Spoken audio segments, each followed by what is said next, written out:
के इस एपिसोड में हम चर्चा करेंगे उन महापुराणों की जिन्होंने भारतीय सभ्यता और संस्कृति की नींव रखी।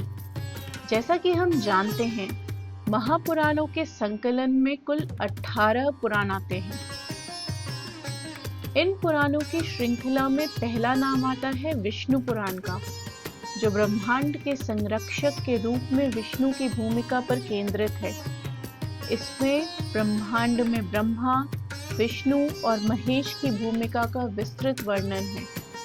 इसके साथ ही विष्णु के दशावतारों को भी इसमें काफी एक्सटेंसिवली डिस्कस किया गया है। अगला पुराण यानी भागवत पुराण कृष्ण और उनकी लीलाओं के प्रति भक्ति पर केंद्रित है। कृष्ण के जन्म, उनकी बाल लीलाएं, इन सब से लेकर के महाभारत के युद्ध में उनकी भूमिका तक न जाने कितनी ही कहानियों का वर्णन करता है ये पुराण।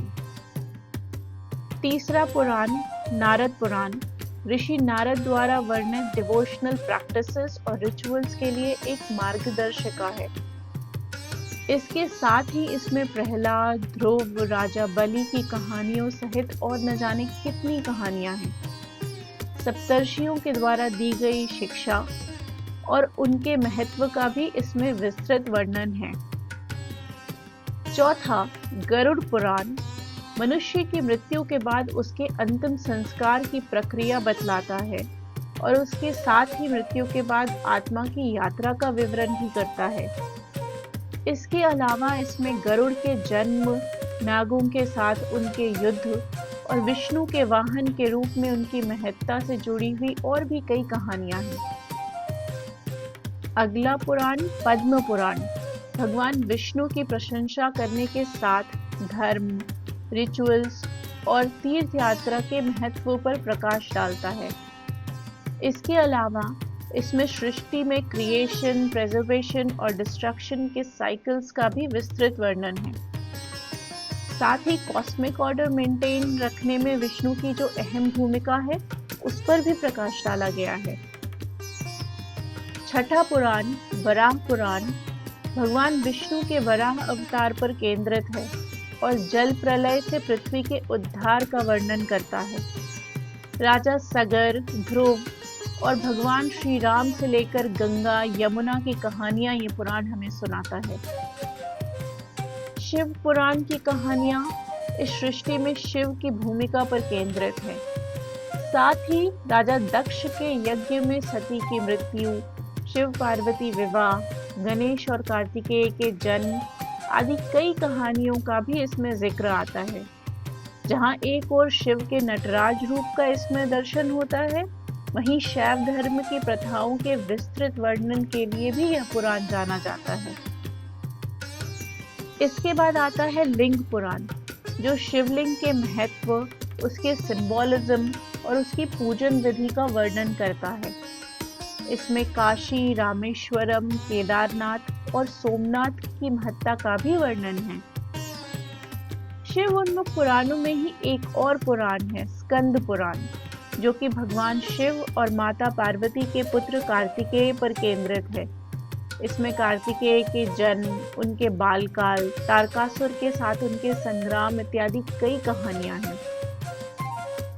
10वां पुराण ब्रह्म पुराण है, जो ब्रह्मांड विज्ञान यानी कॉस्मोलॉजी, वंशावली यानी जीनियोलॉजी और तीर्थ यात्रा यानी पिलग्रिमेज के लिए एक कॉम्प्रिहेंसिव गाइड है, जिसका श्रेय स्वयं ब्रह्मा जी को जाता है। साथ ही भगवान ब्रह्मा की कई कहानियां भी इस पुराण में बिखरी हुई हैं। अगला पुराण ब्रह्मांड पुराण है, जो ब्रह्मांड चक्रों यानी कॉस्मिक साइकिल और आध्यात्म रामायण की कथा के लिए प्रसिद्ध है। ब्रह्म वैवर्त पुराण नाम का ये अगला पुराण राधा और कृष्ण पर केंद्रित एक पाठ है, जो ईश्वरीय प्रेम के माध्यम से सृजन पर जोर देता है।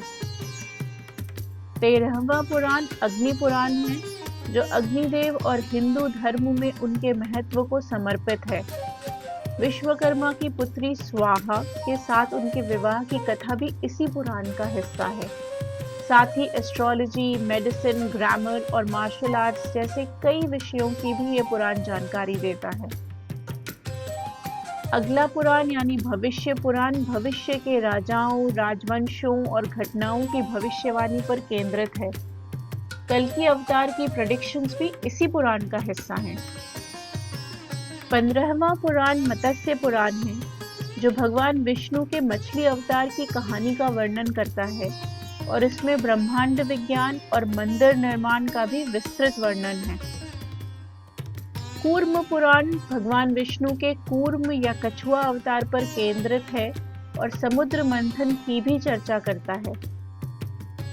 17वां पुराण वामन पुराण है, जो भगवान विष्णु के वामन अवतार की कथाओं पर केंद्रित है।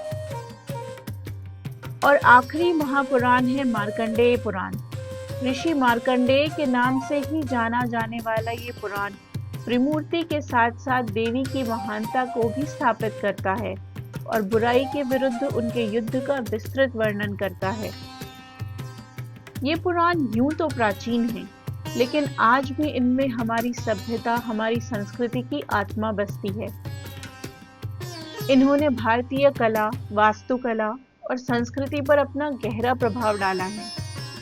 इन पुराणों में बसी कहानियां लेकर जल्द ही हम आपसे फिर मिलेंगे। तब तक के लिए नमस्कार।